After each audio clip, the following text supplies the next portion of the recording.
জাতীয় বিশ্ববিদ্যালয় ক্যাম্পাসে শুরু হয়েছে ৩ দিন ব্যাপী আন্তঃবিশ্ববিদ্যালয় ক্যারাম প্রতিযোগিতা। সকালে প্রথমবারের মতো আয়োজিত এই প্রতিযোগিতার উদ্বোধন করেন জাতীয় বিশ্ববিদ্যালয়ের উপাচার্য প্রফেসর ডক্টর ASM আমানুল্লাহ। এতে 18টি দল অংশ নিচ্ছে। নারী ও পুরুষ বিভাগে 4 জন করে, প্রতিটি বিশ্ববিদ্যালয়ে গড়ে দলে আছেন 8 জন করে খেলোয়াড়। এ আয়োজনে সার্বিক সহযোগিতা করছে বাংলাদেশ আন্তঃবিশ্ববিদ্যালয় ক্রীড়া সংস্থা। আয়োজকরা জানান, সরকারের লার্নিং উইথ হ্যাপিনেস কর্মসূচির অংশ হিসেবে বিশ্ববিদ্যালয় পর্যায়ে খেলাধুলার প্রসার ও শিক্ষার্থীদের শারীরিক মানসিক বিকাশে এ ধরনের আয়োজন অব্যাহত থাকবে। আগামী রোববার প্রতিযোগিতার সমাপনী ও পুরস্কার বিতরণী অনুষ্ঠান।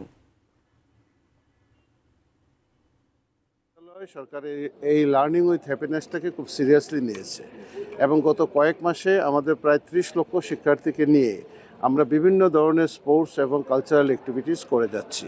কয়েক মাসের ভিতরে আমরা একটা ম্যাসিভ প্ল্যান নিয়ে আগাচ্ছি সারা দেশে।